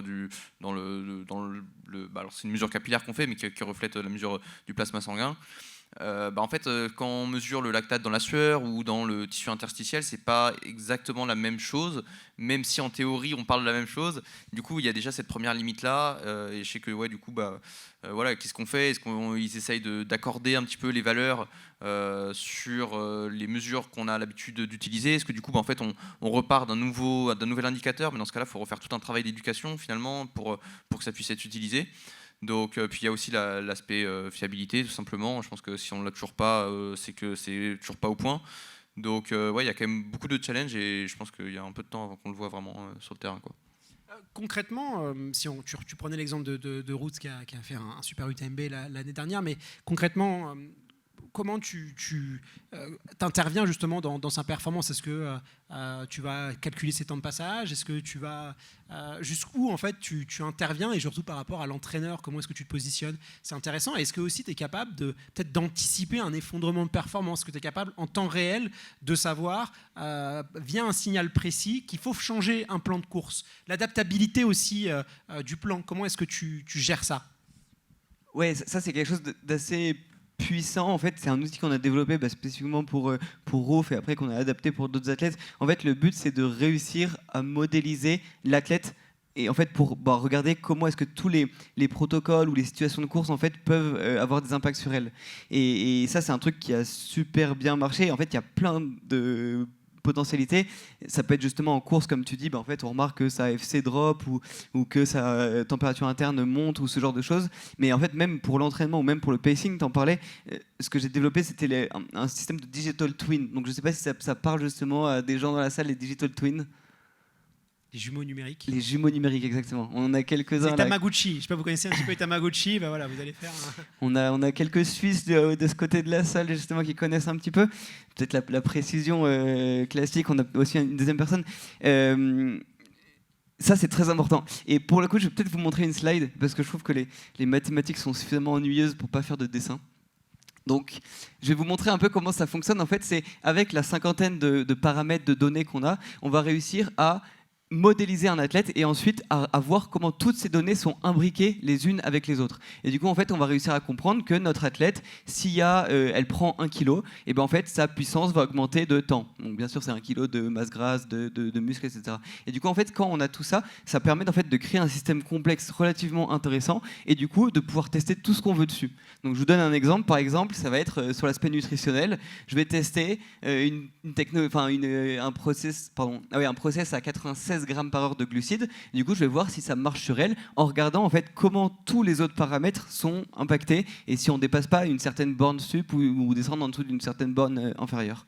Et ensuite, du coup, vu que j'ai la possibilité de faire ça un nombre incalculable de fois en à peu près 1 seconde et demie, et ben en fait, je vais pouvoir le tester sur 95 grammes par heure et ensuite potentiellement sur 94, et du coup de réussir à tester des choses que je peux pas faire sur mon athlète parce que j'ai pas envie de la blesser. Et c'est exactement ce que j'ai fait sur l'UTMB 2024 en fait, où je crée 1000 Roofcraft. Du coup, je vais justement avoir. S'amuse. Moi, c'était très amusant. Oui. Je les voyais tous se balader sur mon écran. Allez, 500 km semaine, on va voir ce que ça donne. Non, mais c'est exactement ça. C'est vraiment. Plus de glucides, je lui enlève. Non, mais je la testais à 6000 mètres et je regardais à quand est-ce qu'elle craquait, tu vois. Et c'est très amusant d'être mathématicien quand tu fais ce genre de choses. Et en fait, du coup, ce que je réussissais à faire, c'était justement, je mets mes 1000 jumeaux qui partent sur les TMB à des allures différentes, qui sont bien sûr bornées par ces valeurs-là. Et du coup, je me rends compte que c'est une roof qui part très très lentement. Donc je me dis, je vais aller essayer d'aller creuser ça. Bien sûr, je vais aller chercher l'explicabilité du domaine, du modèle, parce que je vais pas dire, en fait, c'est les maths qui m'ont dit ça, il faut y croire. Donc je réussis à comprendre pourquoi est-ce que c'est mis comme ça. Je lui propose le plan de course. Elle me dit, ok, donc déjà assez surprenant. Deuxième point surprenant, elle s'y tient énormément. Elle passe en 6e ou 8e position. Ça a beaucoup changé juste par rapport au plan de course. Est-ce que c'est déstructurant pour elle? Est-ce que vraiment ça va la bouleverser dans ce qu'elle a l'habitude de faire? Est-ce que c'est à ce point-là ou pas? C'est 30 minutes au bout de 4 heures du TMB. Oui, donc c'est quand même significatif. Il y a quand même une relation de confiance, c'est-à-dire que potentiellement tu peux lui... Mais je sais toujours pas pourquoi elle m'a fait confiance et franchement. Est-ce que le fait que ce soit une femme aussi, parce qu'on parlait tout à l'heure, je voulais qu'on parle des différences culturelles, des différences générationnelles, mais aussi des différences de genre. C'est souvent vanté. Alors je sais pas quelle est la part du fantasme ou quelle est la part de la réalité par rapport à ça, que tu vois sur la gestion, l'intelligence de course. On parle beaucoup d'intelligence de course. Les femmes sont plus aptes à avoir une meilleure intelligence de course. Est-ce que c'est des choses que tu constates ou c'est juste dans le cerveau des gens et que c'est pas forcément la réalité? C'est 100% vrai. 100%. Enfin, franchement, les filles sont beaucoup plus intelligentes et je dirais plus sensées. Je dis pas que les garçons sont bêtes, mais elles sont vraiment plus sensées et c'est peut-être aussi une construction de toujours devoir se prouver des choses. Enfin, c'est des choses qu'on remarque aussi dans le monde professionnel, de toujours pas vouloir forcément postuler pour un poste plus haut, etc. Je pense que justement, c'est hyper lié à ça. Les filles sont beaucoup plus smart et elles partent beaucoup plus lentement. Donc ça, c'est pas du tout une légende urbaine. On a plein de chiffres chez Enduro pour le montrer, même sur les marathons majors. Bien sûr, on dit c'est un maximum. Il y a des femmes qui font n'importe quoi, des hommes qui sont très très bien. Est-ce que Théo Détienne est une femme? Voilà. Non, c'est un petit exemple comme ça. Il m'en voudra pas. Oui, on va savoir. Alors, tout à l'heure, Jérôme, tu disais qu'on ne sait pas trop ce qu'ils mettent dedans et tout. Alors moi, je vais je vais pas te piéger, mais je vais aussi essayer un petit peu de mieux comprendre ça, parce que là, on est sur une conférence quand même spécialisée. C'est très sympa, tes Digital Twins. Mais quelles briques de base tu intègres dedans? Est-ce que c'est des données physiologiques, des données environnementales, des données de charge chronique? Qu'est-ce que tu vas concrètement, comment tu vas l'alimenter pour que ce soit fiable? Et même au niveau de traitement, qu'est-ce que c'est? C'est une IA? C'est un algorithme? Comment ça vit? On peut appeler ça IA. Moi, j'ai quand même un peu de mal à utiliser le terme parce que y a beaucoup de gens qui l'utilisent mal. Mais effectivement, justement, c'est des algorithmes d'intelligence artificielle. En fait, on vient faire de l'opti. Je suis pas sûr d'avoir mis le graphe. C'est trop bête parce que ça aurait été hyper intéressant. Ah, peut-être si. Attendez. Hop.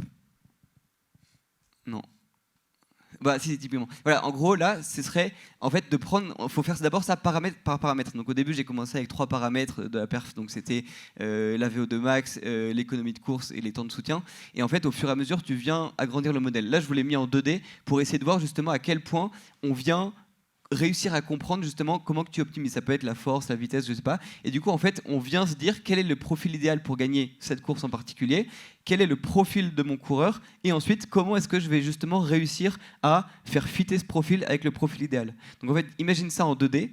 Et ensuite, tu peux justement rajouter une 3e donnée, une 4e donnée. Pour les plus techniques d'entre vous, c'est des techniques potentiellement d'ACP. Il y a pas mal de techniques d'optique qui sont hyper intéressantes. Et en fait, c'est comme ça qu'on réussit à déterminer.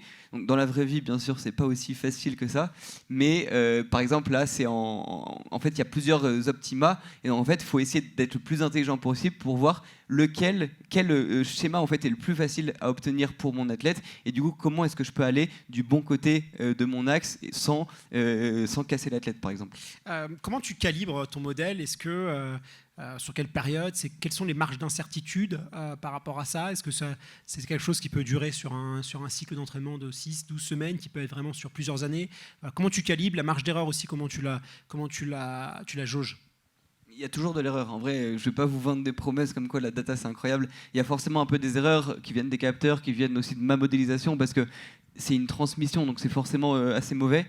C'est un modèle qui tient justement à vie. Enfin, le but, c'est vraiment que j'accompagne ces athlètes le plus longtemps possible. Et effectivement, en fait, au tout début, je commence à créer mes modèles idéaux. Et en fait, je vois que le modèle idéal pour gagner l'UTMB, il fait 1 kilo. Et enfin, du coup, vraiment quelque chose qui n'était pas du tout réel. Et du coup, en fait, il faut réussir à mettre des choses beaucoup plus sensées.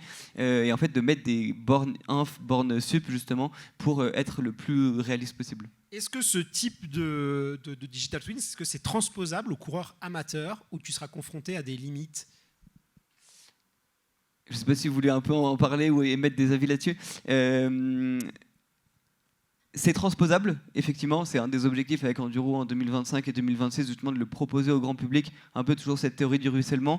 En fait, on va forcément avoir des pertes parce qu'on va avoir des capteurs moins précis. Typiquement, Tom, je lui fais faire 6 heures sur tapis, je lui demande de faire la Tenerife Blue Trail 110 km et après de remonter sur un tapis avec un masque pour refaire un test. Donc ça, c'est des choses que le commun des mortels ne sera pas capable de faire. Donc effectivement, il y aura des choses qui seront faites, mais ce ne sera jamais aussi précis que ce qu'on fait actuellement. Tom, justement, toi qui es athlète, qui es entraîneur, comment tu gères ça justement dans ton coaching? Comment est-ce que tu t'attaches aussi une importance à la sensation, à savoir aussi courir? Voilà, ton rapport par rapport à ces technologies-là, ça serait bien aussi d'avoir un peu la facette de l'entraîneur. Ouais, bah déjà, moi je suis pas mathématicien, donc c'est vrai que tout ça, c'est des choses que je maîtrise pas, que je suis pas capable de faire non plus. Donc forcément, voilà, moi je peux pas faire ça. Et ouais, du coup, bah les sensations, forcément, enfin on s'y accorde beaucoup, forcément dans l'échange. Enfin ça, voilà, moi les données, enfin on le disait en introduction, ça sert de relais d'échange en fait et de point d'appui derrière pour essayer d'adapter l'entraînement. Et donc voilà, j'essaie de l'utiliser autant que je peux, mais forcément, je ne peux pas prendre des décisions aussi poussées, en tout cas autant basées sur les données qu'avec ce que fait Joseph. Bah justement, c'est une transition toute trouvée parce qu'on voit une tendance effectivement où les capteurs, les montres, voilà, qui se contentent plus d'afficher, mais aussi qui interprètent, qui suggèrent, qui anticipent maintenant avec ces digital twins. Et maintenant, la question qu'on peut se poser, c'est en termes d'IA, peut-être d'IA embarquée, et comment est-ce qu'on on peut voir un peu les choses sur le long terme. Tu le dis toi aussi souvent, Jérôme, que finalement on a tout un tas de données mais qu'on ne sait pas vraiment les traiter, ou en tout cas on n'est pas capable de les traiter en temps réel tout de suite de manière immédiatement. Et ça c'est quelque chose où tu alertes beaucoup les gens, tu le disais tout à l'heure, c'est qu'on a énormément de données mais on ne sait pas quoi en faire. Est-ce qu'il n'y a pas ce souci-là aujourd'hui? C'est que les montres sont très fortes pour collecter des données mais ne savent pas encore les traiter en temps réel. Ah oui, alors en temps réel, oui. Bon, alors déjà, il y a déjà plein de données qui sont trop compliquées parce que les gens n'ont pas assez creusé le sujet. Et donc, bon, moi, j'essaye justement d'expliquer comment ça marche et surtout à quoi ça peut servir. Il y a des choses comme, par exemple, on me parlait tout à l'heure pendant la pause là, de l'algorithme Pace Pro de Garmin, en se disant, bon, bah, c'est super, au lieu d'avoir un lièvre qui me dit de courir toute ma course à telle allure, et bien, en fait, ça prend en compte le dénivelé. Bon, très bien. Sauf que donc on dit au profil, alors la stratégie de course, quand on construit cette stratégie de course, on peut y inclure du positive split ou du negative split. Et après, l'algorithme il prend automatiquement en compte le dénivelé. Et on peut influencer un petit peu sur un facteur, sur est-ce que j'ai tendance à être plutôt fort en montée ou pas. Et ça, en fait, parce qu'il y a le mot dénivelé dedans, les gens se sont dit punaise, c'est super, ça c'est une montre qui va me permettre de faire des stratégies de course sur le trail. Et en fait, je pense que ça ne s'applique pas sur le trail, justement. Je pense que c'est une stratégie de course qui s'applique sur de la course sur route avec assez peu de dénivelé. Pourquoi ? Parce que l'outil qui crée la stratégie, il part d'une allure de base, disons on veut faire la course en tant d'heures, il y a tant de kilomètres, ça fait une allure de base, et ensuite il modifie cette allure dans les montées, dans les descentes. Sauf qu'en fait ça implique que tout le temps qu'on perd dans les montées, il faut le regagner dans les descentes. Et or, pour un sportif, il n'y a pas forcément un lien de pourcentage entre l'allure en descente et l'allure en montée. Et notamment en trail, c'est pas parce on perd du temps en montée et on va pas forcément le regagner en descente, parce que si la descente est technique, on le regagnera pas et on pourra pas courir à 45 secondes au kill plus vite ou plus dans la descente. Mais donc voilà, et c'est pour ça que c'est important de comprendre comment ça marche pour pouvoir bien s'en servir. Après l'IA, pour faire en direct. Oui, alors sans parler d'IA, il y a Stamina. Là, pour le coup, Stamina, Endurance, chez certaines marques, c'est quelque chose qui marche très bien pour toutes les courses qui sont autour du seuil. Et là-dessus, ça s'appuie sur des données de recherche. On sait à peu près quel temps on peut passer au seuil. Comme la montre, elle connaît notre seuil, on commence Alors c'est là que c'est assez bien fait, c'est qu'on ne commence pas forcément sur la ligne de départ à 100% de Stamina, parce que la montre, elle prend en compte la récupération, donc on peut peut-être commencer à 87.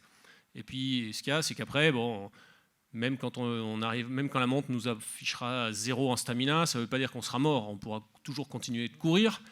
Mais là où quand même le calcul de cette donnée est juste, c'est on pourra toujours courir, mais on ne pourra plus aller tutoyer le seuil. Et c'est un peu ce qu'on ressent quand on dit ouais, j'avais plus de pêche, j'avais plus de jambes pour finir.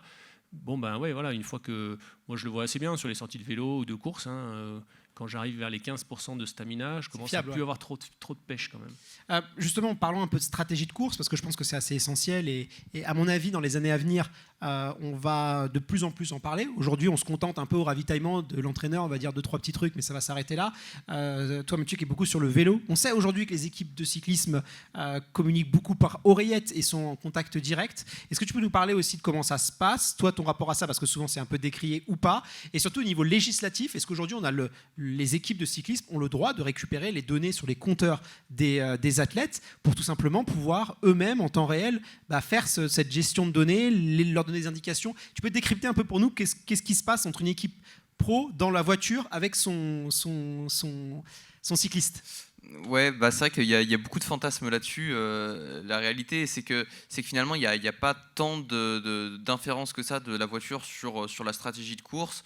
enfin en tout cas à partir des données, parce que déjà les données on peut pas les récupérer, donc voilà, donc les cyclistes ont leurs données qui vont être enregistrées sur leur compteur, on pourra les analyser après la course. Mais en Pourquoi tout cas, on peut pas parce que c'est interdit ou on peut pas parce que techniquement c'est pas possible? c'est interdit, techniquement c'est compliqué mais certainement faisable. Mais voilà, du coup, c'est pas possible d'avoir ces données-là. Donc déjà, c'est compliqué d'avoir un retour, on va dire, disons, plus objectif sur ce qui se passe concrètement sur le vélo. Donc finalement, oui, sur la stratégie de course, ils vont pouvoir visionner ce qui se passe à la télévision, mais ils n'ont pas beaucoup plus d'informations que les autres personnes qui regardent la télévision. Donc c'est assez limité. Par contre, c'est vrai qu'à partir des données, ils peuvent quand même estimer, par exemple, combien de temps d'avance il faut à une échappée. Voilà, on le voit à la télévision, sur le Tour de France, il y aura certainement une échappée qui va prendre peut-être 5 minutes d'avance.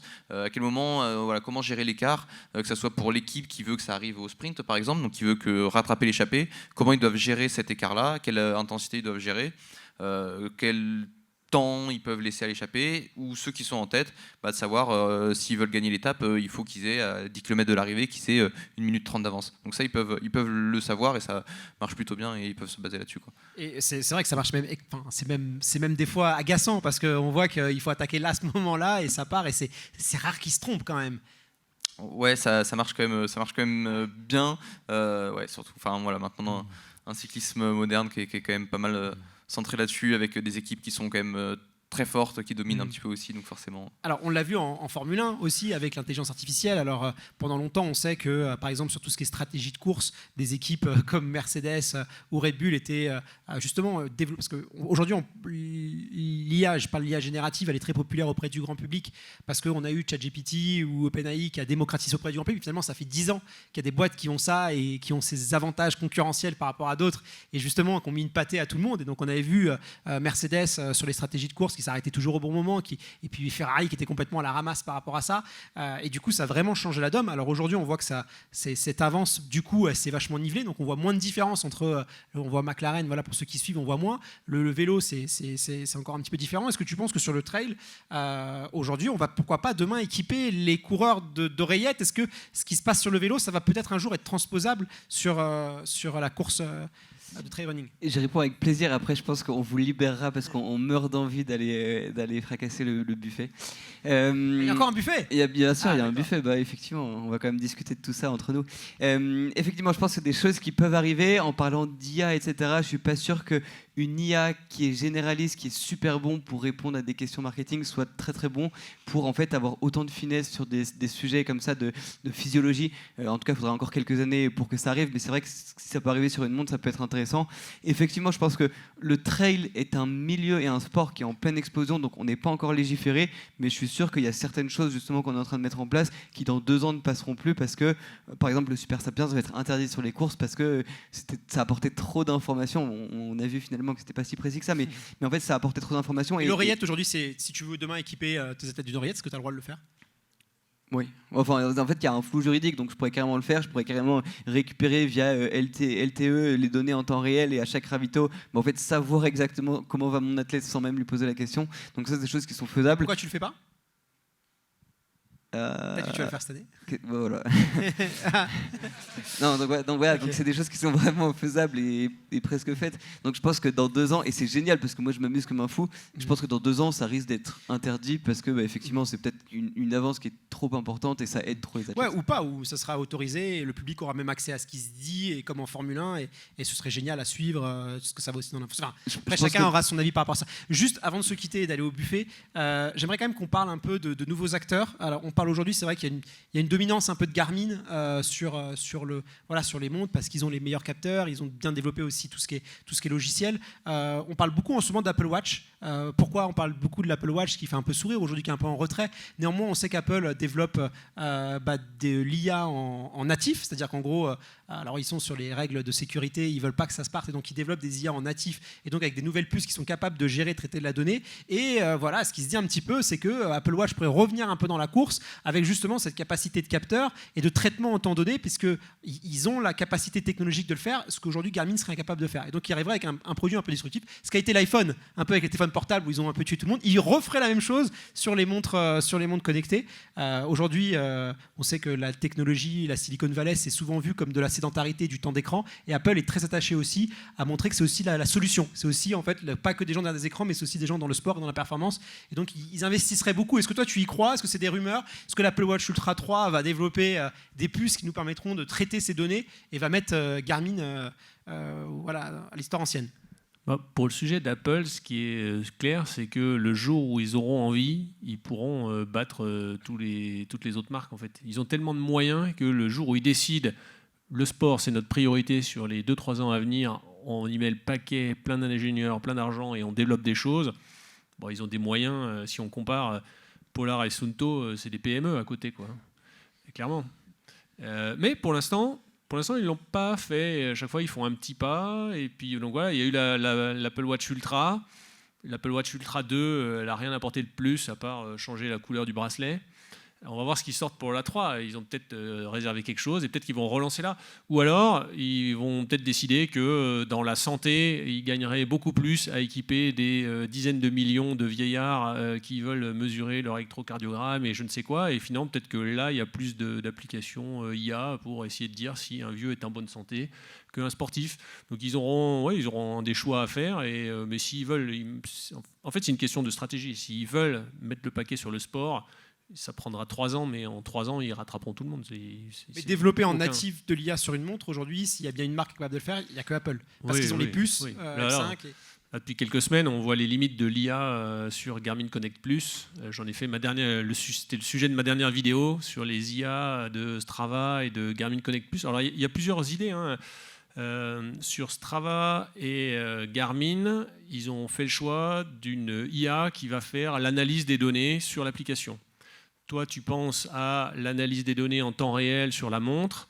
Et Amazfit, eux, ils ont fait un autre choix. Ils ont intégré un modèle de langage type ChatGPT dans l'application.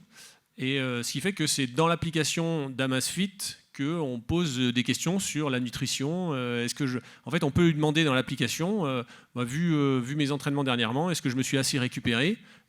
Et le modèle de langage, il est directement dans l'application. Il a accès aux données de sport, aux données de récupération. Ils ont un système de tags où, par exemple, on peut dire si dans la partie analyse du sommeil, un système de tags où on peut dire j'ai joué aux jeux vidéo, j'ai regardé Netflix, j'ai bu du café avant d'aller me coucher. Et ça, au fil du temps, ça peut permettre de dire tiens, à chaque fois que tu fais du sport tard le soir, à chaque fois que tu bois un café ou chaque fois que tu regardes Netflix, finalement, tu dors mal, tu récupères mal. Voilà, donc c'est encore un autre choix de ce qu'a fait Garmin et Strava pour l'application de l'IA. Et donc Apple, ils peuvent peut-être sortir quelque chose de complètement nouveau. Et pour le coup, ils seraient les seuls à faire ça directement sur la montre. Je ne sais pas si tu veux qu'on passe aux questions, si on a un petit peu de temps encore. Je ne connais pas le timing. Ouais, non, moi je trouve ça hyper intéressant. Effectivement, ils pourraient tout défoncer, mais c'est un peu comme Nike dans le trail qui a du mal à arriver pour des raisons politiques, je pense. Effectivement, ça pourrait être intéressant et hâte de tester si. Mais aujourd'hui, tu as beaucoup de coureurs amateurs qui mettent leurs données sur ChatGPT et qui font ce travail-là. Donc c'est sûr que si tu pourrais l'avoir nativement sur ta montre, ce serait. Oui, et quelque part, ça doit faire un peu mal à l'ego de Garmin. De se dire que les gens ne trouvent pas ce qu'ils veulent sur l'IA de Garmin Connect Plus et qui préfèrent aller donner des captures d'écran de leur séance de sport pour les donner à un modèle d'IA qui est générique et de se dire que le modèle générique fait mieux que l'application spécialisée dans le sport. Tu l'utilises toi d'ailleurs? C'est l'IA générative un petit peu dans tes travaux? IA générative, c'est un peu compliqué parce que en fait, il y a beaucoup de contraintes. Il faut que les données, on appelle ça fine-tuner pour ceux qui sont un peu tech. Et effectivement, c'est pas encore assez fine-tuné spécifiquement là-dessus. Je pense que intellectuellement, l'humain est encore plus fort que ce qu'on est capable de faire. Et en fait, en LLM, on a souvent tendance à ce qu'on appelle halluciner, c'est-à-dire inventer des situations qui n'existent pas. Et en fait, on est tellement dans un tel devoir de sûreté, en fait, de précision, qu'on ne peut pas se permettre encore d'utiliser l'IA générative. Ouais. Ça fait encore. C'est un stagiaire qui fait beaucoup d'erreurs encore à lire. La régie me dit qu'il y a droit à encore 1 ou 2 questions, et après, promis, on vous libère.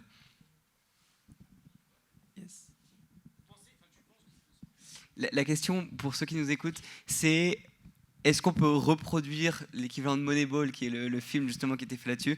Moi, si je suis ici en face de vous, c'est à cause de ce film-là. Donc oui, effectivement, c'est un peu l'équivalent à ce moment-là. Non, je dirais pas quand même jusque-là, mais c'est vrai qu'on peut optimiser. En fait, c'est juste qu'ils ont été beaucoup plus intelligents et ils ont réussi à prendre une équipe qui avait un budget bien moindre pour réussir à faire une équipe qui a fini effectivement au final de la conférence. Mais du coup, en fait, c'est plus de l'optimisation, c'est plus facile à faire dans les sports collectifs parce que là, il y avait vraiment une notion de stratégie. Donc, on va jamais, je vais jamais gagner l'UTMB malgré tous mes calculs mathématiques, mais c'est vrai qu'on peut réussir à les gagner 2, 3, peut-être 4% de performance. Surtout si c'est mal géré. Enfin, surtout si c'est mal encadré. Si Exactement. Ouais. Ouais. Ouais, mais t'as quand même des. Si t'es pas bon jeune, en fait, tu peux pas gagner l'UTMB. Enfin, on cite souvent l'exemple de Mathieu Blanchard de Casquette Verte qui avait 25 ans, qui fumait, etc. Je pense plus que ce soit possible aujourd'hui. T'es obligé d'être bon jeune pour être bon maintenant. Après, potentiellement, je reviens encore à Théo Détienne. Après, tu as des contre-exemples. On peut parler de Rémi Bonnet, tu vois, le mec, il a jamais fait un trail, ou tu as aussi Lily Deck qui voit une course, une affiche, il dit « Ah, ça j'aimerais bien courir », et puis qui défonce tout le monde, quoi. Donc, tu as quand même des contre-exemples sur ça. Oui, mais parce que le potentiel était là, je pense. Oui. Là, c'est la génétique. Ouais, pour toi, Joseph, un peu plus technique. Quand tu as fait le modèle de Rousse ou quoi que ce soit, c'est quoi les paramètres les plus importants? Parce que tu dis que tu fais une PCA, etc. Donc, tu arrives à comprendre un peu les paramètres les plus complémentaires, quoi, les plus importants. Et c'est quoi qui en ressort? Ouais. C'est un peu des secrets professionnels. Non, mais je dirais effectivement, tout le monde le sait, les 3 facteurs principaux de la performance en sport d'endurance. Et après, je rajouterais aussi des grosses composantes d'endurance et en fait justement de destruction, enfin en fait de fatigabilité. C'est plus ça que je vais aller donner sans rentrer trop dans les détails. Et effectivement, c'est ça qu'on essaye de travailler et c'est pour ça qu'on l'a fait partir plus lentement pour retarder cette fatigabilité. Ouais. Aussi, je parle de ruissellement vers le bas du coup, mais je pense. Mais un ruissellement vers le bas, ça implique qu'il y ait beaucoup de tests et beaucoup de gens testés. Alors tu nous dis que tu as 6 athlètes et tu me parles tout le lui-même. Comment tu peux généraliser quelque chose alors que là tu me parles de 6 personnes? Très bonne question. Effectivement, pardon. Est-ce qu'ils ont les mêmes résultats du test? Non. Alors, en vrai, c'est une bonne question. Comment est-ce que tu réalises ce ruissellement? En fait, déjà, tu vas permettre de faire pas mal de recherches et justement des tests qui sont super coûteux. Des tests justement de CHO-FAT en ratio. C'est quand même des trucs qui sont pas évidents. Et on l'a fait, je pense, en tout cas avec les sportifs de haut niveau, mais c'est des premières mondiales justement, ce genre de choses. Donc ça permet déjà de comprendre comment le corps humain fonctionne. La façon dont moi je vois le truc qu'elle donne, c'est en fait de se dire on bosse à fond et on met vraiment des milliers, peut-être des millions d'euros là-dessus sur comprendre les filières énergétiques et de réussir à comprendre à quel point la luminosité vient impacter ma consommation en grammes de glucides. Et ça, potentiellement, ça peut être réutilisé pour les personnes en situation de surpoids, les personnes qui justement sont diabétiques, pour mieux comprendre leur corps. Et effectivement, c'est un gros problème que tu lèves et justement, il faut produire plus de tests sur une population beaucoup plus grande. Et c'est aussi un des projets qu'on a un autre projet qu'on a, c'est comment est-ce que tu réussis à créer des clusters en fait dans la population. Donc l'idéal, ce serait d'aller faire ça sur 300, 400 personnes pour justement se dire, ok, quels sont les profils types qu'on peut réussir à récupérer avec des variables observables. Et ensuite, tu dis, je m'appelle Joseph, je fais 1m65, je suis blanc, je suis très sensible à la chaleur. Et du coup, je vais me rapprocher de tel cluster. Et là, pour le coup, dans ce cluster, on a beaucoup plus de données. Et du coup, on va pouvoir inférer toutes ces datas-là. Je ne sais pas si c'est assez technique, hein, mais voilà.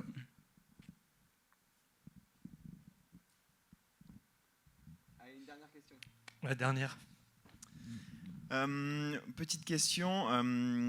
Tu monitores énormément de choses à l'entraînement, mais aussi en compétition.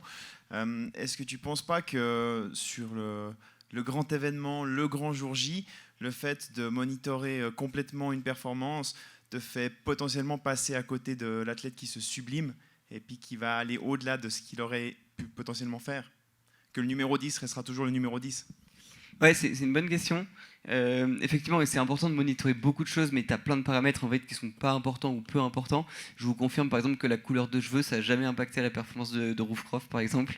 Et l'autre info, c'est une très bonne question, c'est exactement ce que m'a posé Roof sur l'UTMB 2024. Donc je lui fais tout son plan de course, elle fait une remontada extraordinaire, je pense que vous avez tous la référence en tête. Et forcément dans la discussion vient et si j'avais gagné, enfin, est-ce que j'aurais pu gagner? Et du coup, en fait, moi j'ai dû faire un débrief, pas pour expliquer à quel point elle était forte, mais justement pour expliquer quelles avaient été les limites là-dessus. Et du coup, justement, j'ai fait un rapport de peut-être 15 pages où en fait j'analysais toutes les datas, et essayer de comprendre où est-ce que étaient ces facteurs limitants. Et du coup, pour moi, c'était plus intéressant cette stratégie boring second plutôt que d'aller péter à aller chercher la première place. Ça répond à ta question? Un grand merci. Tu veux conclure ou je m'en occupe? Non, je tiens à remercier toutes les équipes, toutes celles et ceux pour ce que vous faites, parce que vous avez, avec les moyens que vous avez, l'énergie que vous avez et tout ce que vous arrivez à faire. Donc je voulais vraiment vous remercier pour ce genre d'événement, parce que c'est vraiment très très cool. Et puis toutes les équipes qui ont travaillé sur le projet, qui ont vraiment été hyper investies. Vous pouvez vous lever, on va vous applaudir quand même, parce que je pense que c'est la moindre des choses. Donc merci beaucoup pour cette initiative. Et puis bravo. Je voulais remercier, effectivement, on a une équipe extraordinaire avec Lilian qui était vraiment le chef de projet. Il y a Malo qui se cache en régie mais qui a vraiment qui va vous permettre d'avoir un contenu de super qualité. Romain qui était exceptionnel, toute l'équipe Enduro. Franchement, c'est presque émouvant de faire ce genre d'événement parce que c'est une passion qu'on réussit à transmettre à beaucoup de monde. Un grand merci.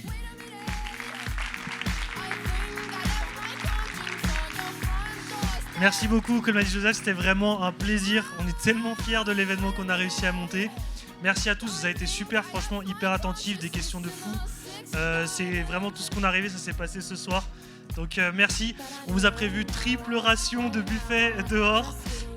Donc voilà, merci encore à nos partenaires, Pachamama, Nolio, NutriPure, l'INSEP, Cryoptim qui était là aussi. Passez les voir, ils sont toujours présents si vous voulez vous faire une petite session de bottes de pressothérapie, ça peut être pas mal. Et voilà, nous on se retrouve au buffet pour continuer à discuter, profiter. Il y aura des bonnes bières, voilà. Voilà, il y a 2-3 amateurs. À consommer avec modération quand même, je le dis, c'est important. Prenez pas le volant. Et on se retrouve là-bas. Merci, merci, merci.